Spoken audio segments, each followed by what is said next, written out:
Lincoln's election is the first time that slave owners are not going to be represented in that level of government. Yeah.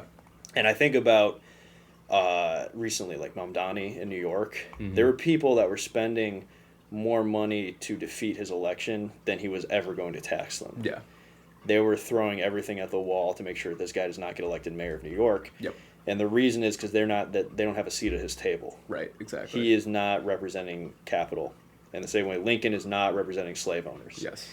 They are going to be shut out of the federal government for the first time. And every president before them was either a slave owner or relied heavily on them in their cabinet. Yep. And now the emerging industry of the North is outpacing the size and power of the South. So they went to war to protect their property.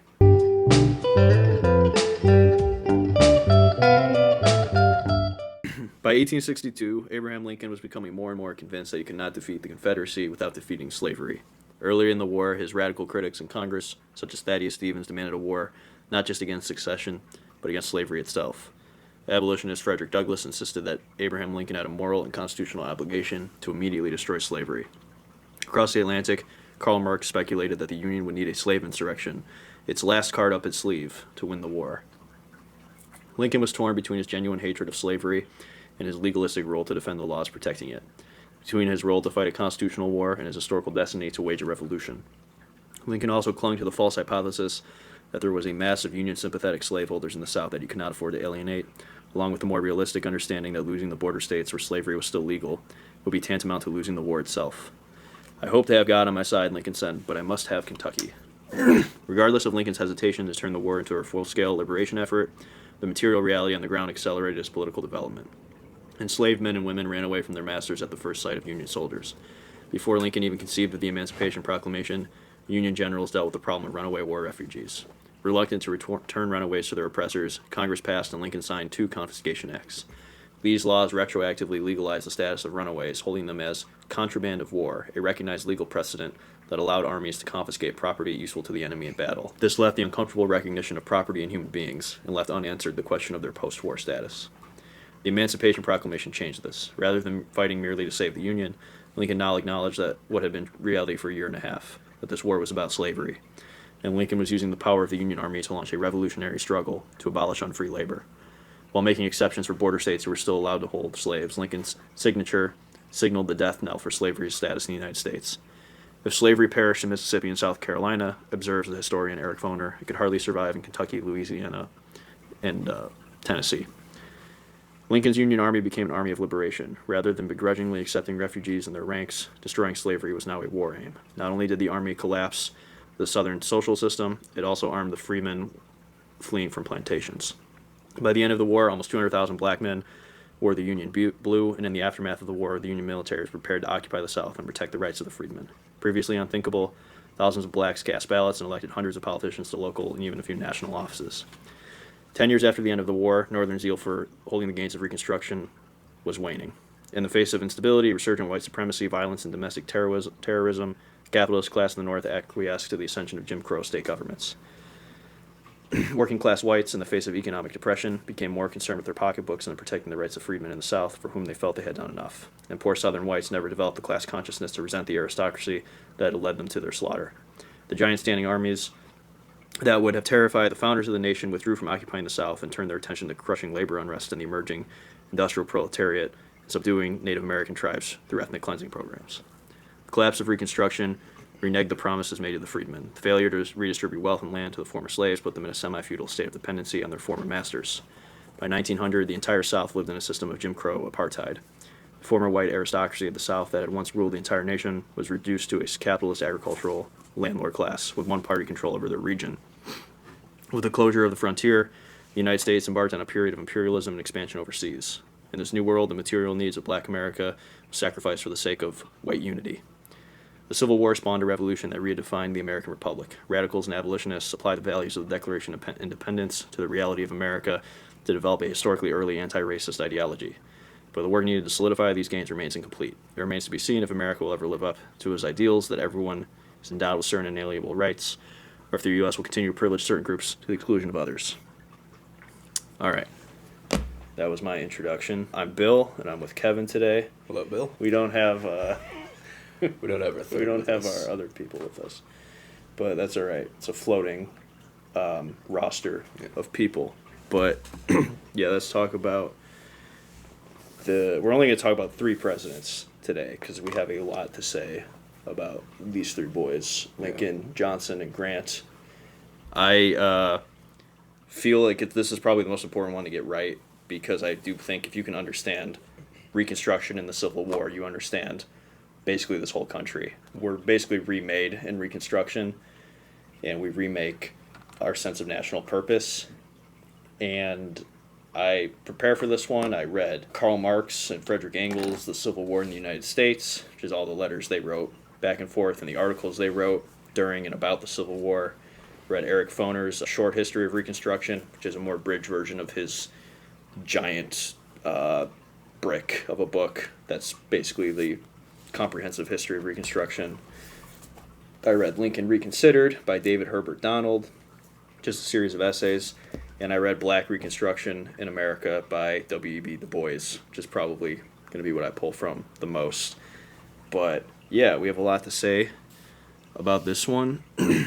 I guess we can start with, what I want to start with is like, we both grew up in Illinois, and I feel like in school we learned a lot of legends and whatnot about Abraham Lincoln, like kind of cultural mythology. Yeah, he is I think he's one of a few American presidents who really takes on that character of being like almost like a mythical figure, but that's like especially true, I think, for people from Illinois. He's our boy. Yeah, I remember in first grade we had to write an essay about basically anybody. We just pick a person, we write about their life. I remember I had a friend that did George Lucas because he's a big Star Wars nerd. Yeah. And I did Abraham Lincoln because I was the same nerd then that I am now. Instead of being really into lightsabers like a normal first grader. I was into lightsabers too. You were really into Reconstruction. Yeah, dude. No, that's like the only consistent political opinion I've had my whole life is I like Abraham Lincoln. Yeah. But as far as consistent political opinions go, that's a pretty decent one to have. But Abraham Lincoln pretty based. And we went to when I was in 8th grade, we did the trip to Springfield where you see his tomb, where all of his family's also buried except for Robert. You rub his nose on the statue, it was good luck. My first year teaching, I had a little bust of Abraham Lincoln that I got from a Grant museum.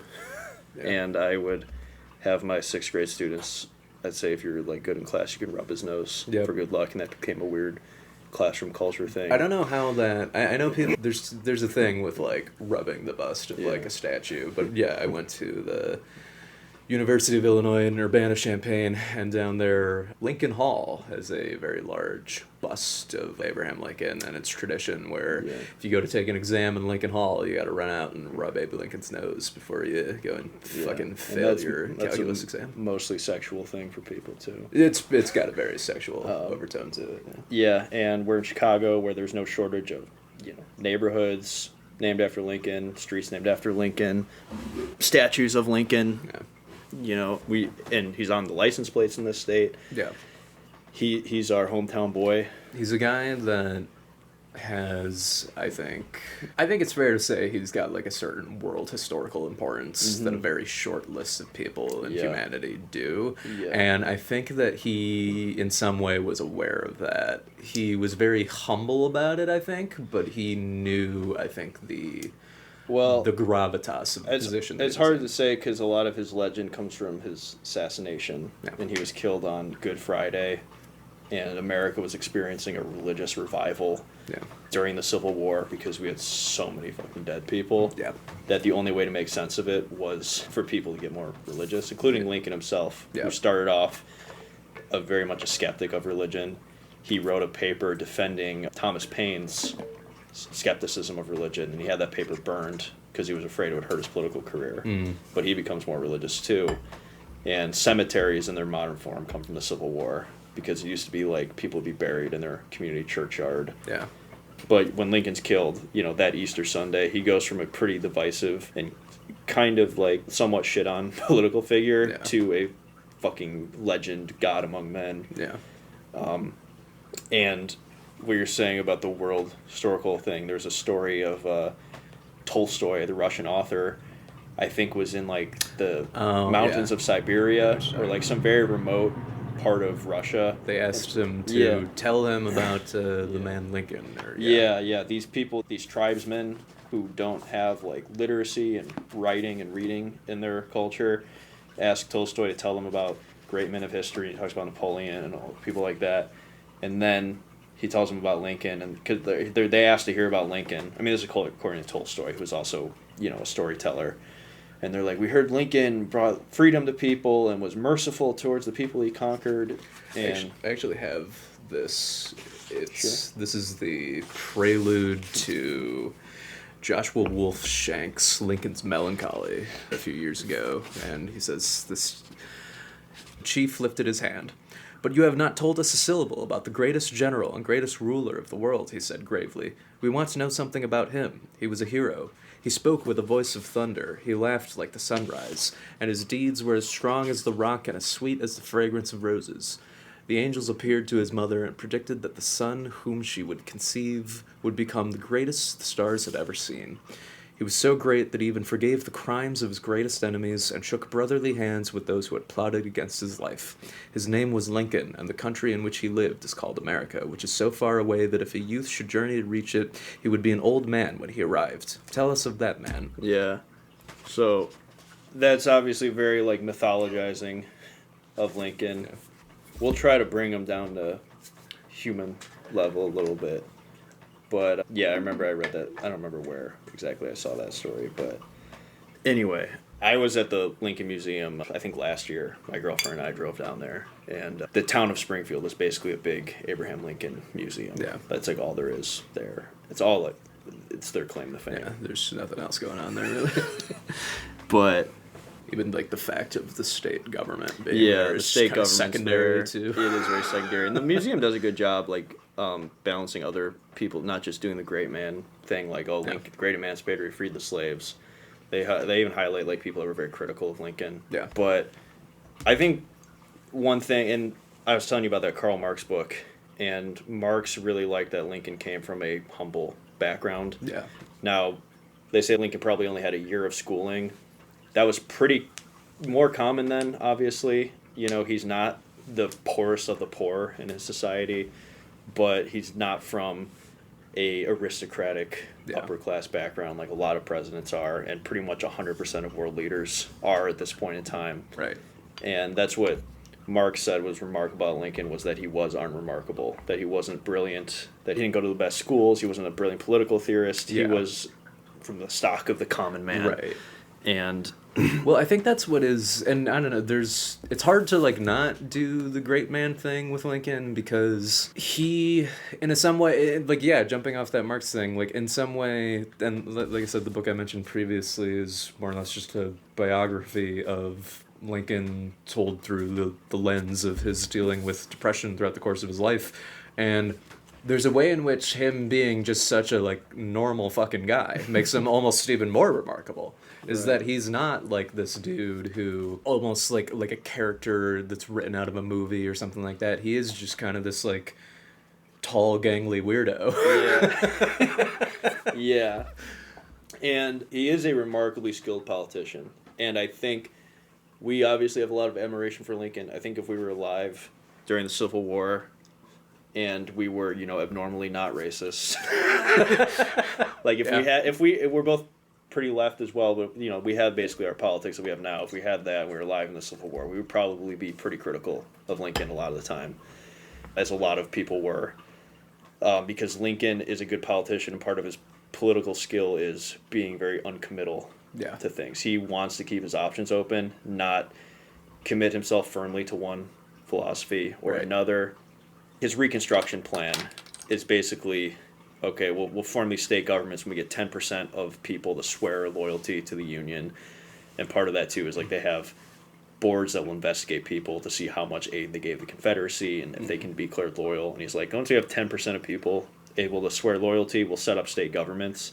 But that's not like a firm conviction he has about how Reconstruction has to go. It's just a pragmatic way to end the war as quickly as possible by building these like alternative systems for these government's in rebellion. Yeah. He's very flexible with what he's willing to do, and part of that is like maybe implying to some of the border states like, hey, we're not going to mess with slavery where you have that. Of course, like historical destiny is just the clock is ticking on slavery. As soon as the war started, this is a chance for it to crumble. But he also does a good job, despite a lot of people remember it like these radicals in his coalition who are more left and more based really about like race, being anti-racist and anti-slavery. He does a good job keeping them in his coalition as well. He's personally friends with Charles Sumner, who's the leader of the radicals in the Senate. And part of that too is Mary Todd is very social and is friends with Sumner and is good at keeping up in conversation about politics with the men in her life, when that's obviously a very male-dominated field. I guess we'll talk about Mary Todd for a minute. Because she gets a bad rap in history for being like an insane woman. Yeah, she does. Their marriage was, I believe, I remember watching like a lecture from the author of the book that I read before, and he said something about just a joke that a professor makes that just like didn't really land super well, but it is just like if you look up nightmare in the dictionary, it's a picture of Lincoln and Mary Todd. I know people say that. I don't know how much that's the case. I read that book, Lincoln Reconsidered. Yeah. And not every argument in that book, a lot of it was flawed. But he talks about Mary Todd and, like Lincoln was in love with that Anne Rutledge. Yeah. Lincoln could also not talk to women. No. Guy just did not have game. No. He's very clumsy. There's some story where, like, he's courting a lady. He's courting these women with, like, other bachelors, and they're all, like they're walking across water or something, and they're all like carrying the women, or they all tell the women to get up like on the horse and like we'll guide the horse through the water, and Lincoln just doesn't doesn't give a shit. He doesn't have game, and he's very like he says something like, I can't trust any woman that'd be blockheaded enough to go out with me. Like, he doesn't love himself enough. Yeah.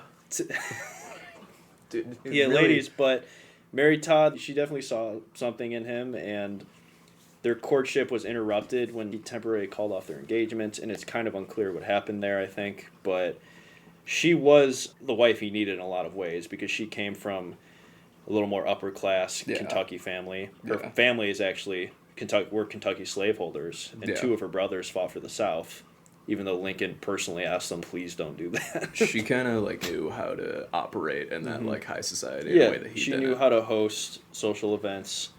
The author I read described her as coquettish, and this was a time there was a saying from some etiquette book. It said the only time a woman should be mentioned in a newspaper is twice, once when she marries and once when she dies, or maybe it was even when her husband dies. It's like, Jesus. It's not a time, and she does very well in these high societies. She keeps up, like what I was saying, like with Charles Sumner, they write letters back and forth to each other, and they speak French with each other. Yeah. But there's a lot of strain put on their marriage because their children keep fucking dying, and they lose a son 10 years before Lincoln's president, and that the loss of Eddie caused Lincoln to become a more relaxed father. Lincoln was away from home a lot of the time, and he was riding the circuit, just how the law operated in the frontier. Like, judges and lawyers would come from town to town because they didn't have legal institutions in these small, sparsely populated areas. Right. So once a year, a team of lawyers and judges would come by and they'd settle every legal dispute. So Lincoln would be gone for months at a time doing that, and they called it riding the circuit. So he was kind of alienated from his kids, and then their son Eddie dies, and Lincoln becomes a very passive father who tolerates a lot of nonsense from his boys and like wrestles with them, and he and Mary are not disciplinarian at all. They very much love their kids in a way that is kind of unusual for the time. Yeah. Lincoln's law partner, William Herndon, he fucking hates Mary Todd and Lincoln's children because they'll come into the office and just throw shit on the ground and like mess with all the books and everything. And he just was like, why don't you hit them, to Lincoln? But then when they're in the White House, their son Tad passes away, and Mary has a full-blown, like, mental collapse. Yeah. Like, she just shuts herself off in the White House. Lincoln basically has to take on the social obligations of the White House, at least temporarily, without her. And she gets really into, like, spirituality and trying to find ways to communicate with her dead son through mediums and shit. Yeah. And Lincoln's not really about that, and maybe he resents her because he doesn't really have the time to grieve like she does. You know, he's busy prosecuting the war, and then he'll just collapse in tears at the end of the day. Yeah. Because his son passed away. And he never has time to deal with that, and that puts a lot of strain on their marriage. So they did definitely have, like, explosive arguments, and allegedly Mary Todd could be violent when she was angry. Like, she always had it, even before this strain we're talking about. She had a very intense temper that could flare up. And Lincoln's response to domestic troubles was kind of like his political response, just passive. You know, he just kind of stopped talking, be like, okay, like... Yeah. Sometimes, apparently, like, he would just kind of leave the house if she was upset, which can make people even angrier if you're yelling at somebody and they're just not giving you anything back. But Mary Todd's life gets even more tragic after Lincoln passes away. Not passes away, after he's, you know, fucking shot in the head. Yeah. Right next to her. Yeah. That's not really He merely passed away. It's not a peaceful passing. Yeah, they're seeing a play and he's fucking killed next to her. Then, not long after that, one of her other sons dies at the age of 18. That was Tad. Willie's the one that died in the White House. I got it mixed up. That sounds right. Yeah. Her son Tad passes away, and from, I think, just illness a few years after Lincoln. Their dog Fido is also stabbed to death by a crazy person. That's somewhere in that. Fucking crazy. I know. I don't think I knew that one. It's just a bunch of tragedy, and she and her son Robert are very strained. He has her committed to an insane asylum because she is being insane. Yeah. I guess, like, she's constantly afraid of poverty, even though she's worth a lot of money. She'll go around, like, with thousands of dollars sewn into her coat and just walk around the streets like that. Yeah. She's committed to an insane asylum by her son Robert, and she actually gets out, and she's friends with the first female lawyer in the state of Illinois, who is a feminist activist, and Mary Todd enlists her help to get released from the asylum, which is politically embarrassing to Robert. So yeah, she has a hard run of it. Interestingly, her birth year and death year are almost the exact same as Karl Marx. I don't remember there's like a year off, but they live almost the exact 18. Yeah, they live almost the exact same lifespan. 84. Not that they have a ton in common, but another thing that happens is her seamstress / friend Elizabeth Keckley, a formerly enslaved woman that works at the White House, writes a tell-all book about the Lincoln White House, which historians still rely on today. But it talks about personal stuff that Mary thought was confidential between them as friends, and she's. I mean, I don't know if that's not as big a blow as your son dying, but yeah, she has a hard. I mean, it's a betrayal of trust. Yeah, a little bit, and so she definitely has a hard life. So it is sad, and when I saw the Lincoln when I was at Springfield last year in one of the Lincoln museums, they have wax sculptures, and they have one of Mary Todd just sitting in the dark after Willie dies. Yeah. And I was just looking at that like, Jesus Christ, this poor woman. You know? And the press, like, shits on her a lot, like, as they tend to do, going after people's families, too. Right. But anyway, I did also want to talk about his son, Robert, the only one to live past the age of 18, the only one that lived to old age. He dies in the 1920s and is the opposite of his father in a lot of ways. He is very conservative.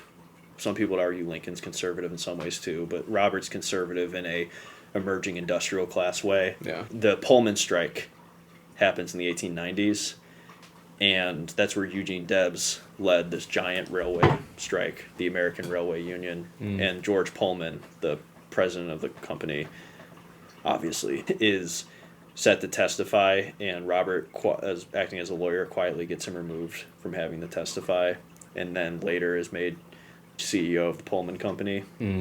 And I read this when I was in Springfield. I was flipping through this giant tome of a book that's a biography of Robert. I'm interested, but I'm not going to read 1,000 pages about Robert Todd Lincoln. But I was just flipping through it, and they said when he was in charge of the Pullman Company, the Pullman train company employed a lot of black employees, and it was kind of considered a middle-class job for black men. Like, kind of, but not really, because they were still paid pretty poorly. And it was incredibly demeaning. Everybody that rode the train, and these are luxury cars, it's all rich white people, and they call every black person that works there George, because it's off of an old slave convention where enslaved people took the names of their masters, and because George Pullman owns the company, they just call every black person that waits on them George. They're like, "Hey George, come here." That's delightful. Yeah. And at one point, these black Pullman were going on strike or were organizing, and they appealed to Robert Lincoln, and they're like, "Will the son of the great emancipator step up now and support?" And he's not doing it. Just absolutely not. He did not do that. Yeah. And he also ends up being adjacent to 3 presidential assassinations. He's in D.C. when his father is killed, and then goes to his father's deathbed. He later is in James Garfield's cabinet and is right next to Garfield when Garfield is shot by a crazy person. And then he is in Buffalo when McKinley is shot in Buffalo. So later in life, when he gets invited to meet with presidents, he's like, "I'm not doing that." Get as far away from me as possible. He says, "Nope." I think he ends up, going to the Lincoln Memorial's dedication with, I think, Warren Harding. Yeah. But did he ever spend any time in Dallas by chance? Yeah. Yeah, he stays the fuck away from presidents after that. So, I guess you could say he had a tough go of it in some ways, too. He and his father were not super close compared to Lincoln and his other children, because Lincoln was riding the circuit and was kind of a more distant parental figure when Robert was younger. And another way they're different is Robert is said to be very humorless, and Lincoln loves telling corny jokes and stories with funny punchlines. Yeah, Lincoln had a great sense of humor. Yeah, and then Robert and Lincoln, and this is in that Lincoln movie too, which is not a perfect movie, but Daniel Day-Lewis is kind of a perfect Lincoln. Yes. But they argue because Robert wants to enlist to fight in the Union Army. Right. And Mary says, "No fucking way, I'm not losing another child." Yeah. And Abraham Lincoln's kind of like, "Well, we are killing a lot of other people's kids." He's like, "We're not the only people that have children dying. It's not really fair for us to pull strings to keep our son out of the army." And Robert really wants to join because he thinks he's gonna feel like a coward the rest of his life if he doesn't serve his country in that capacity. So Lincoln ends up compromising and basically writing to General Grant and saying, "Can Robert be on your staff?" Out of direct action. And Lincoln writes to Grant and he says, "Pretend I'm not the president asking you this. Can my son be on your staff?" And Grant says, "Oh yeah, of course." That's not really, I'm sure it had nothing to do with just him being the purely personal favor. Yeah.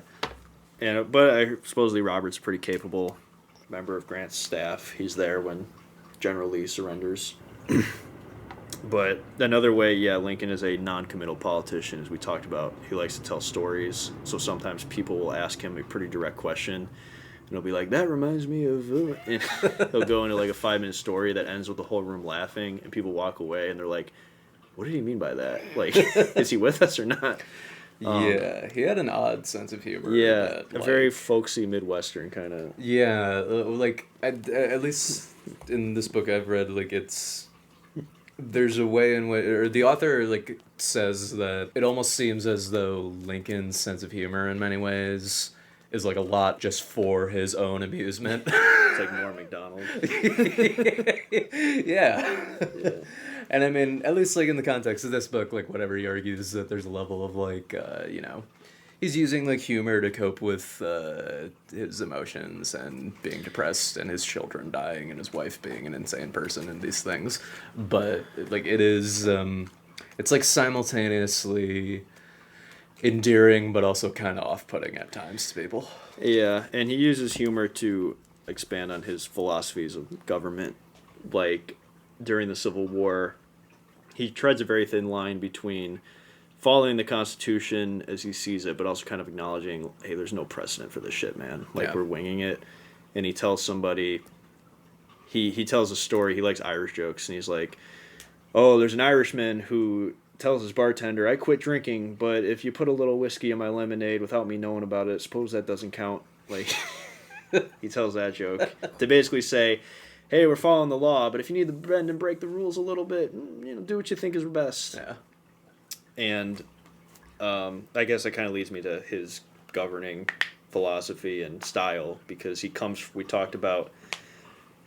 that Whig tradition, which was formed in opposition to Andrew Jackson. So he does not believe in a strong executive. He believes the legislative branch should pass policy, and the president can maybe recommend some stuff, but should generally defer to the legislative. Right. Because he is also a small d Democrat, and he believes that the will of the people, even if it's not perfect or is not as progressive as he might want it to be, is ultimately what the government needs to reflect. So he basically he doesn't veto any major bills, with maybe one exception, which is the Wade Davis bill, which he pocket vetoes. But he gives Congress a lot of prerogative to pass policies, and they pass a lot of progressive, or at least Republican laws, which back then was more progressive than it is now. And he signs it, like establishing agricultural colleges, even progressive taxation, tariffs to give monopoly and foster American industry, land grants in the West, which give people a chance to start small-scale farms and own their own land, but also decimate Native American populations and give grants to railroads.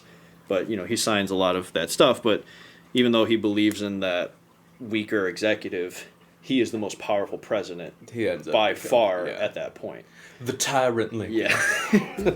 Yeah, he exerts it, and he basically takes the legal philosophy, I'm going to have to break the Constitution or bend the Constitution to save the Constitution, to save the federal government.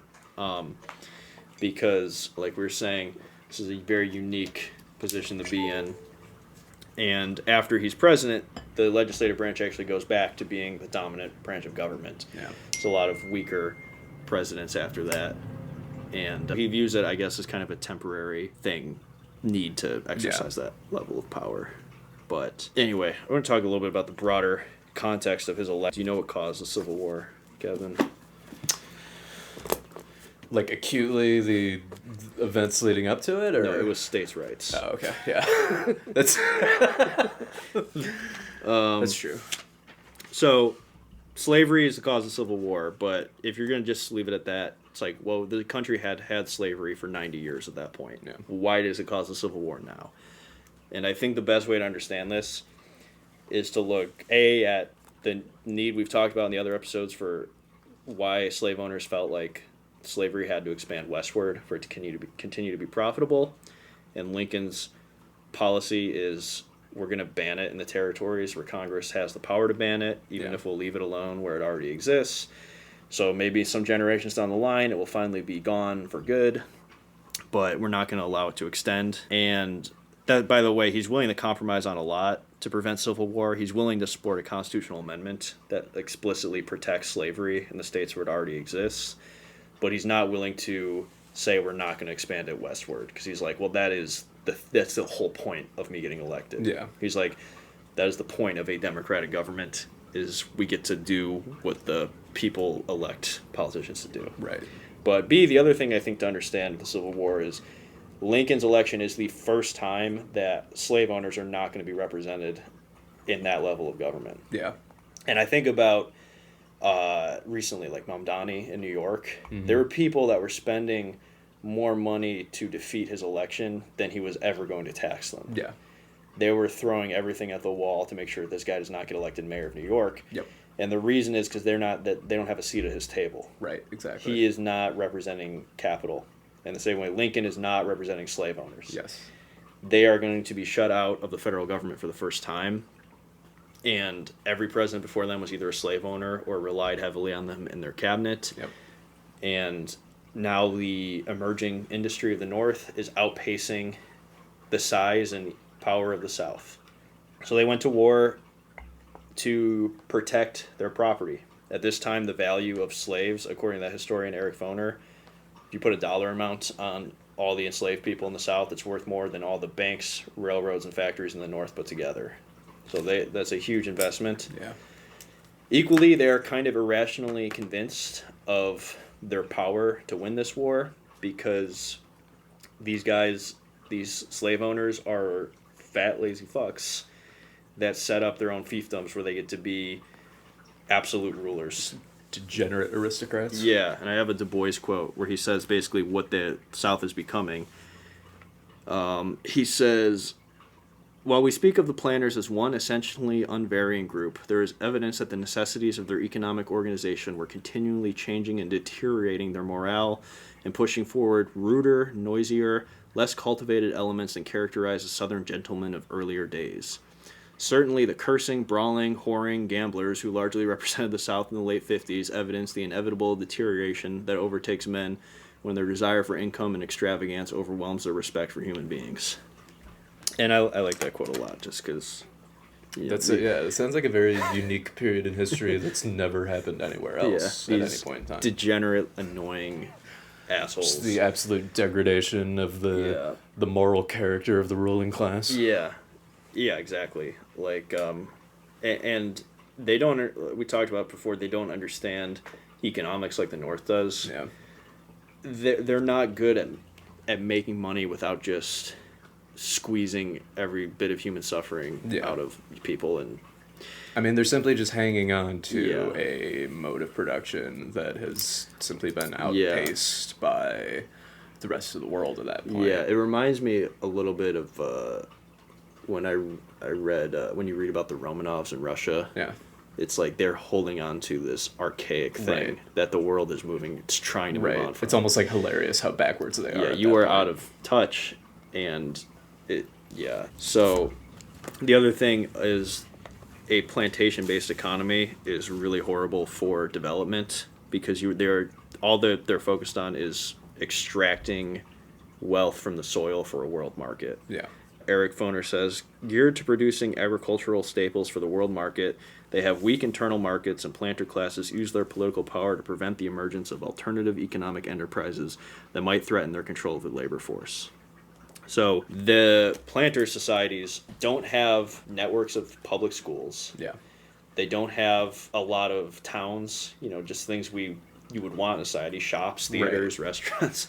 They don't have a lot of commerce like that because so much of the land is just these giant plantations that are just sucking the soil dry and... Well, right. I mean, it is purely just the, literally sucking from the earth by way of the suffering of slaves to a ruling class that, I mean, for all its faults, and Marx is extremely open about this in his writings, how, the opening up of markets and the turning of essentially all labor power into another commodity on the marketplace that lets you avoid a scenario like this, and it leads to economic growth where it's not just, as you're saying, this rural population where the entire land is just plantations, and you've just kind of you've almost hit this developmental ceiling for the way that this society could go. Yeah, and it is obviously, goes without saying, it is the worst for the enslaved black people whose lives are just, they're not incentivized to work for any wages. I've heard that Irish indentured servants. Yeah, it's just as bad. It was actually the worst. No, they're not incentivized to work for any wages or any positive gain. It's just the fear of the lash, basically. Yep. And then maybe on their day off, they can work for some petty wages to maybe one day buy their freedom. But the system is also horrible for most white people in the South who are poor and illiterate. Their children are not educated. Du Bois says the only heaven that attracted them was the life of the great Southern planter. So they're reactionary in terms of who they look at as their enemies.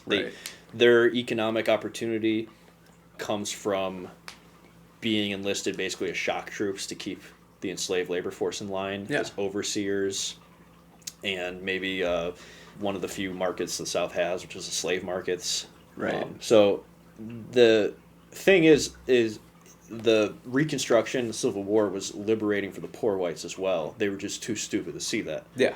Because the color problem in America has always divided the labor force. Right. And the North is like that too at this time. Even the early union organizing that's happening before the Civil War is usually racially exclusive and is not always super concerned with abolition. Yeah. Abolitionists are primarily middle-class reformers who are pretty religious often, and they're usually from New England, and they're interested in things like prohibition and women's suffrage as well, like these things that they see as reforming society.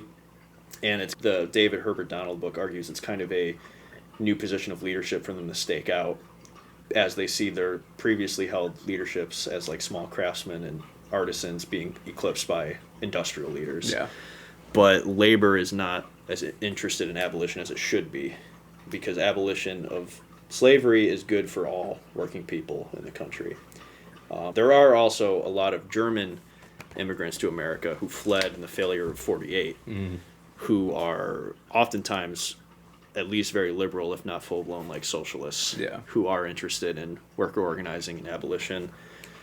There's a Civil War general, August Willich, who is a full-blown communist that reads communist literature to his soldiers, and he was too left for Karl Marx. Yeah. He once challenged Marx to a duel because he thought Marx was a pussy who was not committed to revolution. And then Marx writes in the book I read like very favorably about Willich, so he obviously forgave him and saw him. Rare thing for him. Yeah. But anyway, that class of poor whites is largely who's enlisted to fight for the Confederacy. Yeah. And they have 20 Negro law the South passes. So for every 20 slaves a plantation holds, they get to exempt one white man from military service, because the fact that all the shock troops that are keeping slavery in line have to go off to fight means that the system is a lot more unstable back home. And that law puts a little bit of class consciousness in some of the Southern whites who are like, well, this is bullshit. We're just fighting a rich man's war. Right. This is not to say that there are not plenty of slave owners that fight for the South as well. Yeah. Most slave owners own a few number of slaves, but most enslaved people are held by large plantation owners. Right. You could picture like a Bernie Sanders of the South saying the 1% is hoarding all the slaves. Right. We need to redistribute that to That's a fun, a little misguided. That's a fun rhetorical line to go down. The 1% is holding 90%. A little misguided.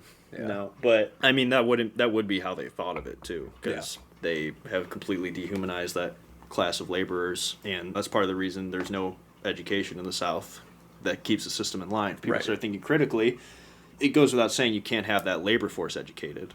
Like the North is getting public schools, and it's actually helpful to have an educated labor force for some of these industries. But the South cannot have that, and they can't have their white people thinking critically either about the system they're operating under.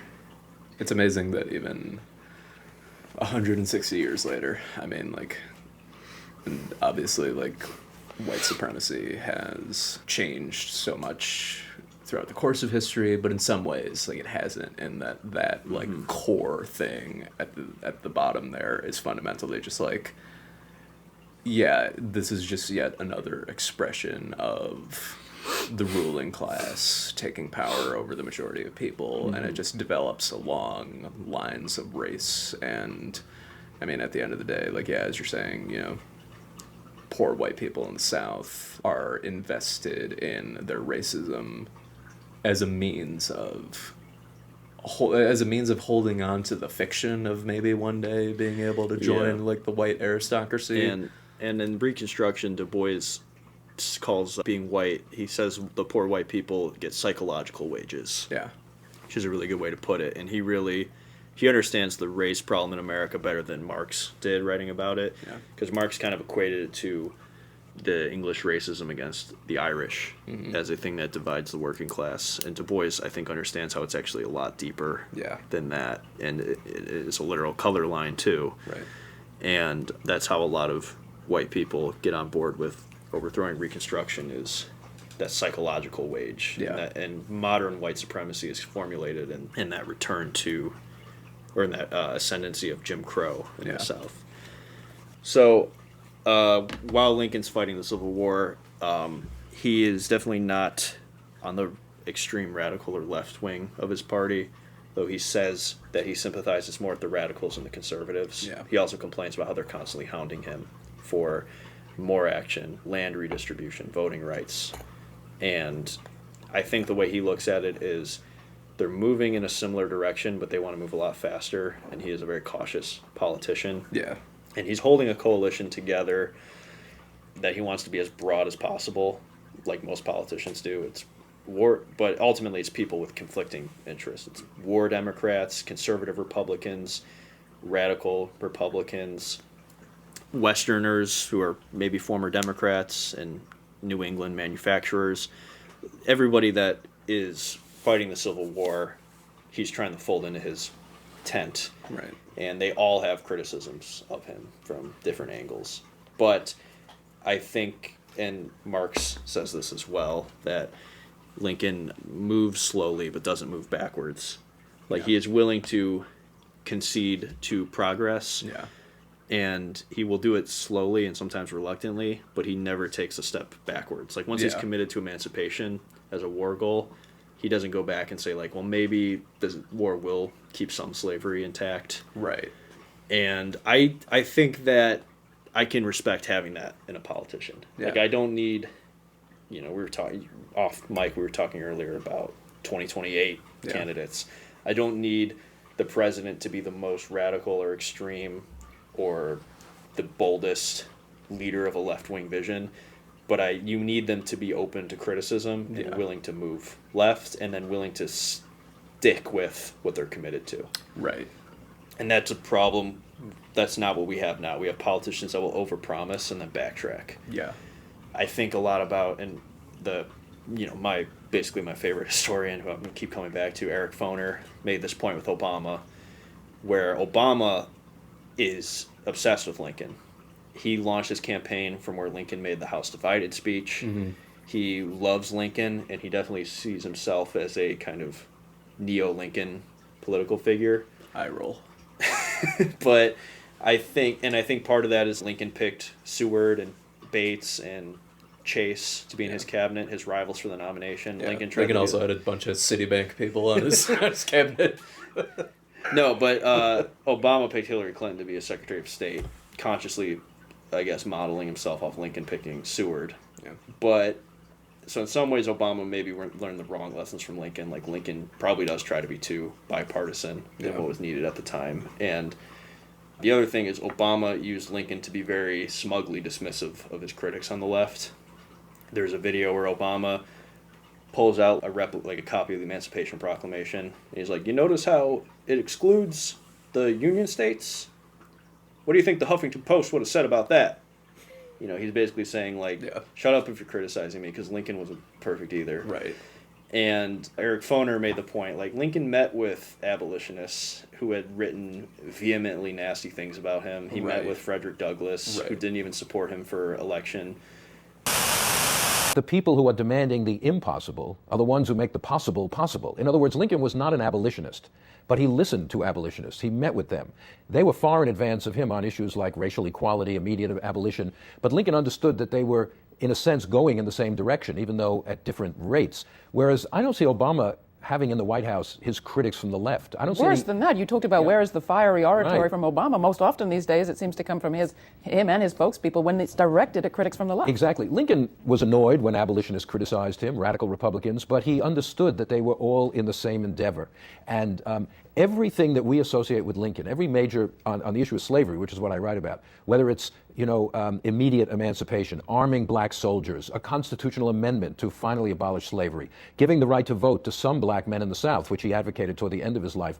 Lincoln never advocated those views until midway in the Civil War. Every single one of those were put forward first by abolitionists. In other words, Lincoln is willing to listen to his critics on what we would call the left today and change, whereas Obama seems to be more concerned with placating his critics on the other end. And he was willing to learn from them. Lincoln entered every room. He wasn't thinking, I'm the smartest guy in the room. Yes. He was kind of thinking like, all right, this guy might be kind of a fucking asshole. Right, but like exactly. he's got some points I can make. So Lincoln was willing to hear out his critics. Lincoln was a humble dude. He was humble. And he definitely wanted people to know he was humble.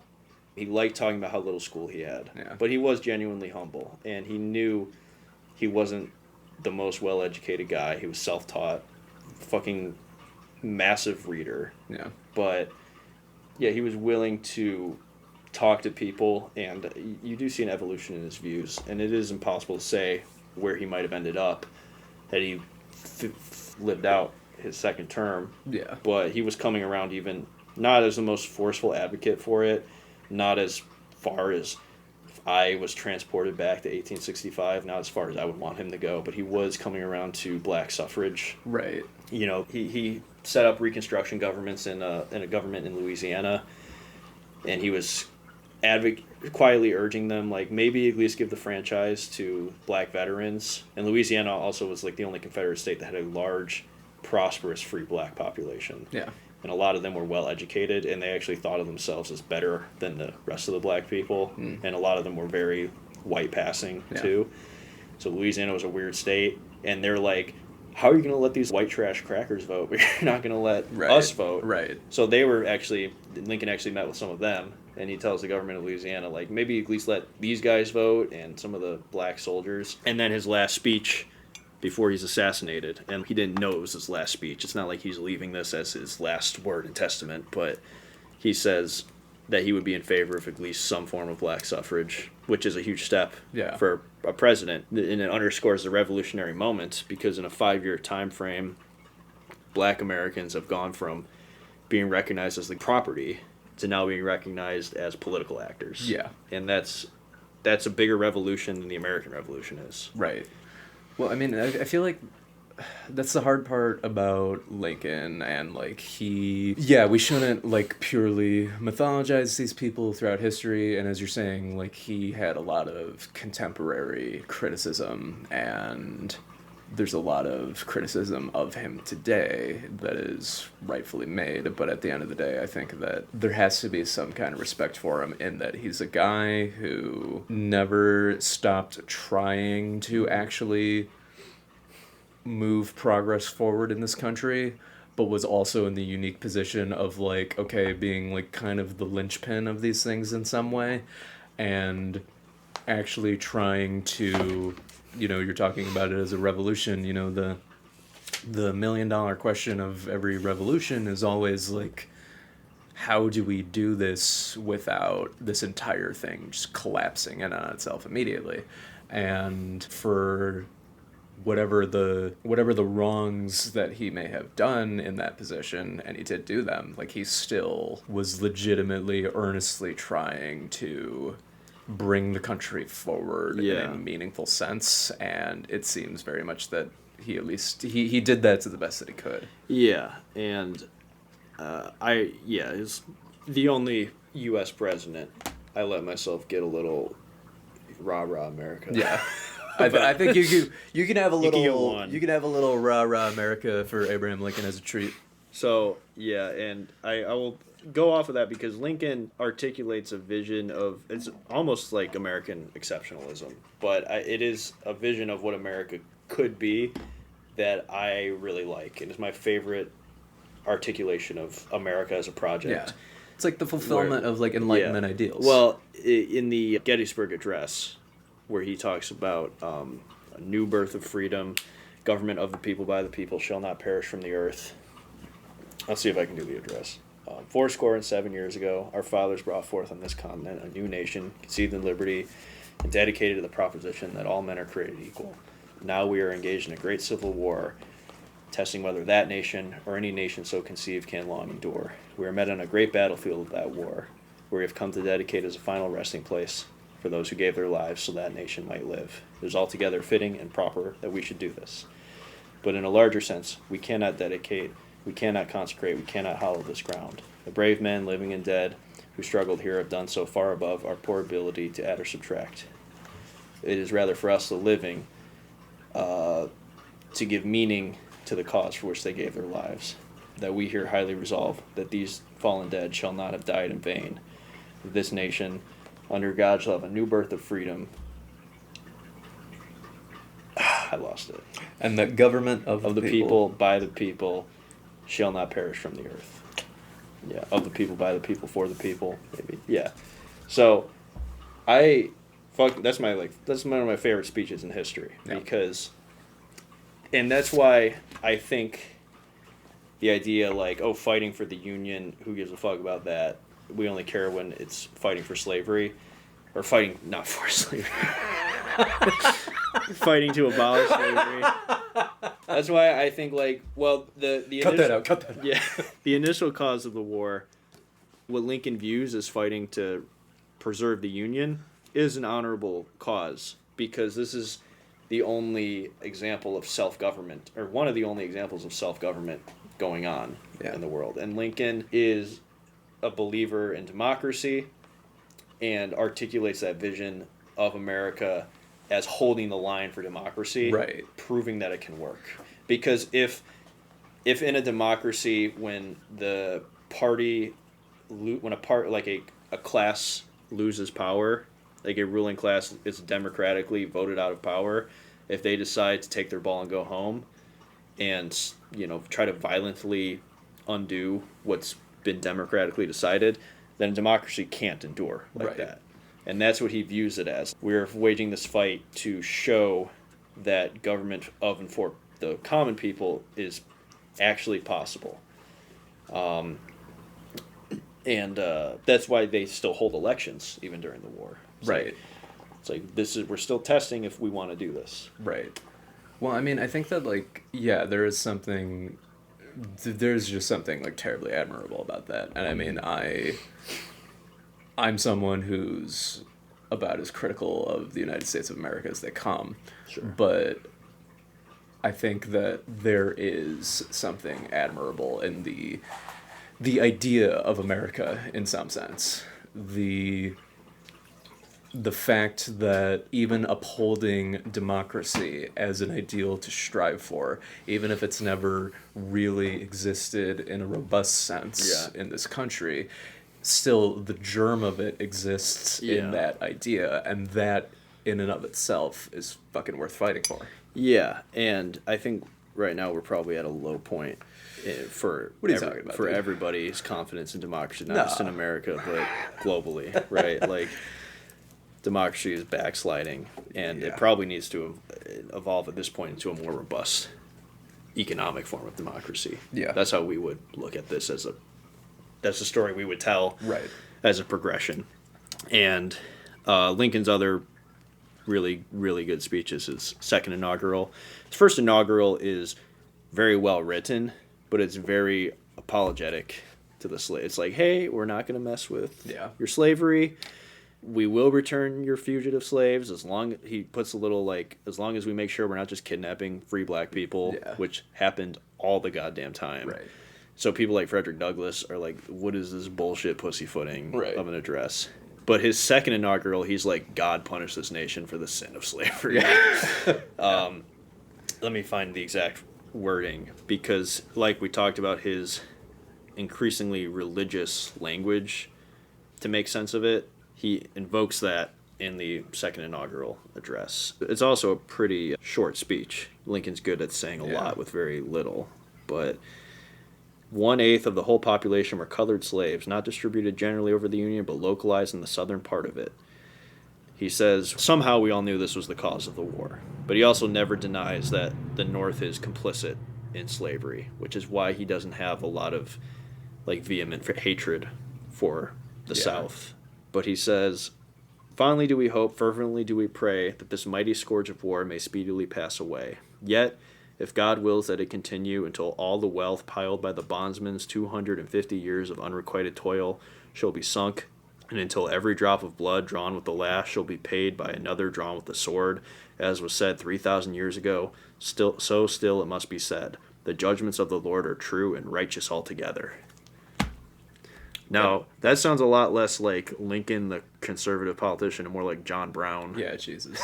That's also just such a Like I don't know, that's just such a like eloquent, like classic, like American prose, you know? Yeah, and he's a great writer, and he has that American, like Mark Twain kind of gift succinctness to yourself. Simple, common language being used very effectively. And a lot of good writing is the difference. Is like one word choice, and he's really good. Like, like I get fucking hairs on my neck standing up reading that shit. Right. Because what I'm just trying to say is Lincoln articulated probably my favorite vision for what America could be. But another part of Lincoln's political philosophy that I don't think is held up as well is, and this is not unique to Lincoln, this is basically most people in the North, is their free labor ideology, which it's not just that they oppose slavery, but a lot of people are racist. A lot of people don't give a fuck about enslaved people, but they believe in the supremacy of a free labor system. Yeah.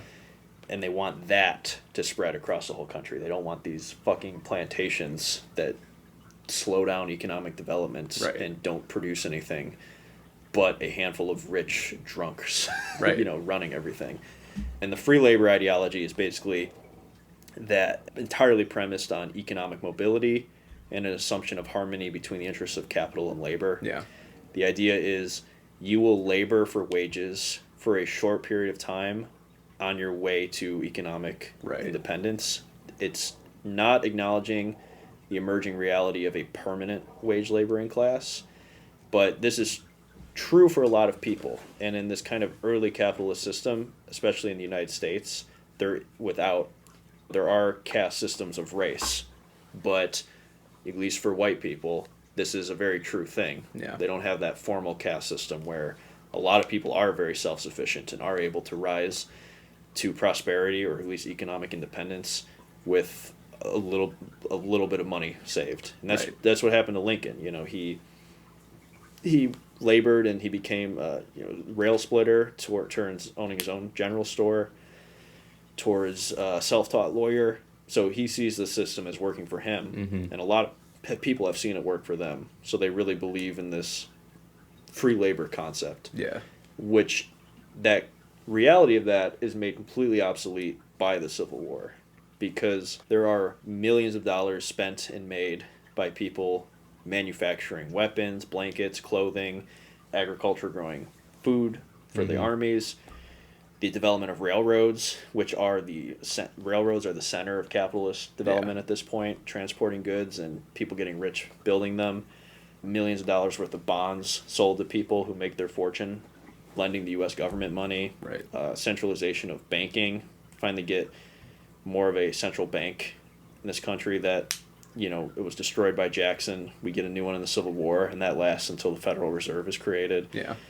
So the Civil War is a giant fucking jumpstart to Northern industry, and we come out of that with a larger proletariat class that is not going to find economic self-sufficiency in that free labor framework. Yeah.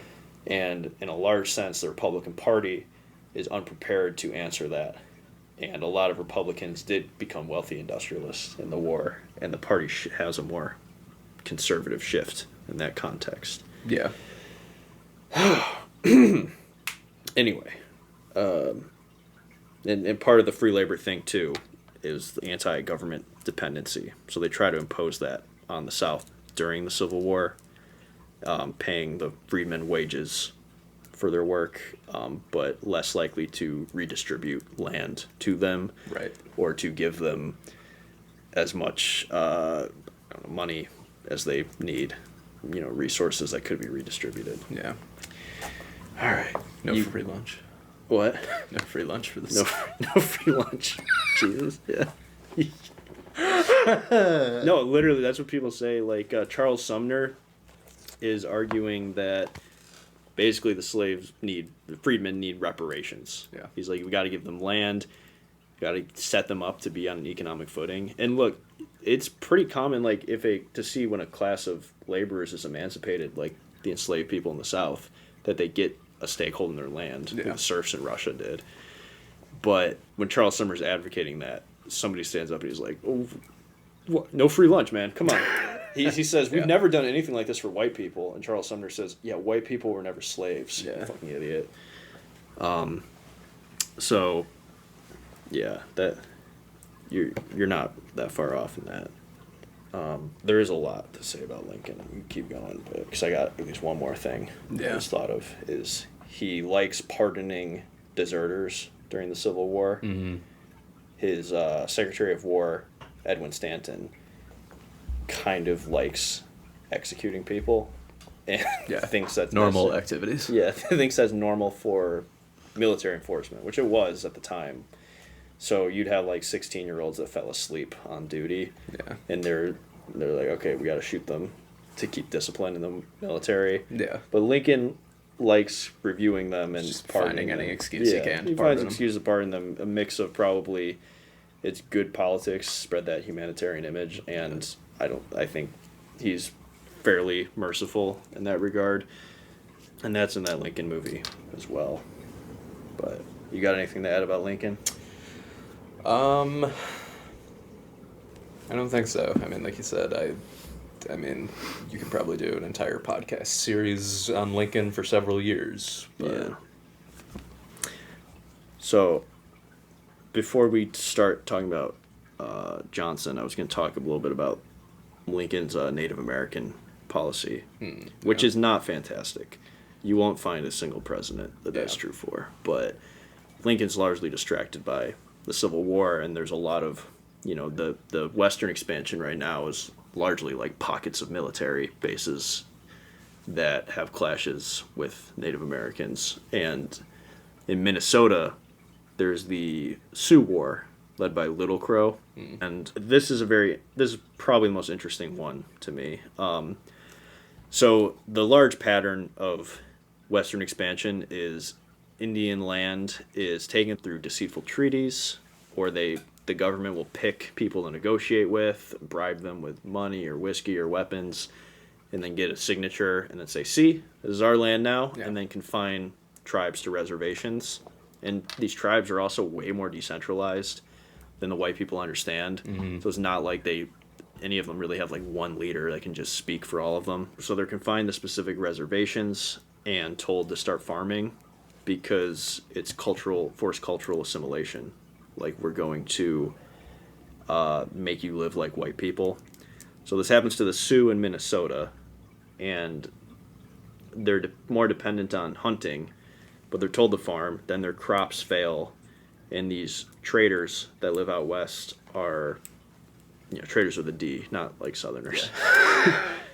They're supposed to trade them food for credit, but they're refusing to do that, and a lot of federal Indian agents just skim money off of it and don't give the Indians the food and the rations they're supposed to get. So the Sioux are starving to death. So some of them raid a flour surplus, and one of the traders feels bad and issues them rations. So they meet with some of the traders, and this guy, Andrew Myrick, refuses to sell them food on credit and literally says, as far as I'm concerned, you guys can eat grass or dung. I don't give a shit. Nice. So the Sioux get fired up about that, and there's a group of 4 young Sioux who are wandering around, and they see a white family's farm, and one of them's like, we should take their food. And the other one's like, no, dude, you can't take from white people. They'll kill you for that. And then the other guy goes, what are you, a pussy? And he's like, no. So they kill 4 white family members. And the chief, Little Crow, hears about this. And it's another thing where his warriors are like, we got to strike first because they're going to come down on us hard for that. And Little Crow's like, no, that would not be wise. If we strike first, we'll get decimated. And then his warriors are like, what are you, a pussy? And he's like, no, I'm not. So they launch a preemptive war. Nice. And they kill a ton of Indian traders. And that guy, Andrew Myrick, they cut his head off and stuff it with grass, which is it's pretty... That's pretty hardcore. Yeah, it's pretty hardcore. I like that move. And some of the Sioux launch indiscriminate attacks on civilians, including women and children. And Little Crow is against that, but understands that he unleashed this thing, and he looks at the overall fight as just, regardless. And he takes some people hostage for bargaining. The Sioux basically do an October 7th. Nice. And it's because they were being starved to death. Yeah. And felt they didn't have any choice. The governor of Minnesota orders the extermination of all the Sioux that live there, which is going to be a pretty common response to this kind of stuff. And Little Crow tries to negotiate with a general, and he wants to use his hostages as bargaining chips, and the general is like, we're not going to talk until you release all the hostages. Yeah. And a bunch of people were wearing pins that said bring them home. No, that's what happens now. Yeah. Maybe we should cut that part out. Yeah, I think you should cut that. That kind of just went over my head. Yeah, they're wearing ribbons as they bring all the hostages home, and the white people are like, look, Minnesota was promised to us 1,000 years ago. Really, you're the colonizers. Yeah, exactly. Anyway, most of the Sioux end up surrendering. Little Crow runs away to Canada and comes back to Minnesota a year later, where he's killed by a settler. But they end up surrendering with the understanding they'll be treated with leniency. But the government decides to hang 303 of them, which would be a giant mass hanging. Yeah. And the idea was they were only going to punish the ones who were guilty of targeting civilians, like killing women and children. And one of the generals, I think, writes to a politician and says, they all try to pass the buck. He's like, hey, we're good to kill all these people, right? And the politician passes on to another politician, because none of them want to be the one that's like, yep, I'm putting my signature to this. And they end up passing the buck to Lincoln, because they just want Lincoln to say, yes, hang all of these people. Right. But Lincoln sees, oh, they want you to hang 300 people in Minnesota, and he decides to investigate that a little bit. And one of the people tells him, like, dude, just don't worry about it. You just got to sign it. Yeah. And they tell him that all the white people in Minnesota are really riled up, and if you waffle on this, then it will cost the Republicans political offices. And Lincoln says, I won't hang men for votes. But he reviews it.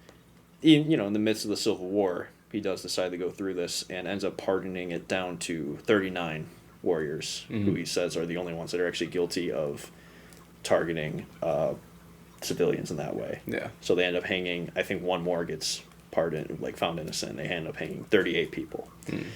Now, that story is difficult to know how to interpret, because on the one hand, that is the largest mass hanging in U.S. history, and a lot of the people that were hanged insisted they were still innocent, and probably were. And it's also the case that white people attack Native American civilians all the time. Right. They're not punished for it, so it's obviously indiscriminate enforcement of the law. On the other hand, Lincoln does intervene to save a lot of people who otherwise would have been hanged. It probably shows more humanity in that than most presidents would. Yeah. But I feel like that's just one of those positions where it's like, if you find yourself being the president of the United States, you're going to be a bad person because you're just going to end up in a scenario where, like, well, every option here is just wrong in some way, at least. But yeah, and we will definitely talk more about some of the horrible shit that happens to the Indians as we go on. But do you want to take a break, or you want to keep going? Yeah, I'd take a break for a few minutes. All right. Before we talk about Johnson, I'm going to read one more Lincoln quote. I read this one in the Bois book. I sent it to you because I like this quote a lot, and I was surprised to see Lincoln say something this based about race and class. Yeah. So during the Civil War, there was a lot of class and racial animosity in the North as well about who was getting drafted to fight. And the Irish in New York were resentful that they were new to this country and were getting drafted to fight the war, and that if you had $300, you could hire somebody to fight in your place, but if you were poor, you had to just go fight anyway. So they rioted and burned down black orphanages. It was basically a pogrom, their riot, because they turned their anger against the black people in New York. And Lincoln said, related to that, none are so deeply interested to resist the present rebellion as the working people. Let them beware of prejudice, working division and hostility among themselves. The most notable feature of a disturbance in your city last summer was the hanging of some working people by other working people. It should never be so. The strongest bond of human sympathy outside of the family relation should be one uniting all working people of all nations and tongues and kindreds. Unfathomably base. Yeah, that's pretty base. You don't hear presidents ever talk like that, right? Dude, yeah, holy shit. And Lincoln, like, has that free labor understanding of harmony between capital and labor, but he also kind of believes in a sort of labor theory of value. He said capital is independent of prior to labor, and capital wouldn't exist without labor. Yeah. So some people on the left, like, are kind of taking that and run with it. And, you know, the Communist Party in America used to hold Lincoln-Lenin days, which is pretty funny. They'd have a big, like, they'd have, like, a silhouette of Lincoln next to Lenin. And that's why they used to say communism is 20th century Americanism. Hell yeah. So Lincoln has been claimed by every political ideology, basically. And they also made he supported the right of shoemakers to strike when he was, I think, traveling to Washington to assume the presidency. Anyway, let's talk a little Johnson.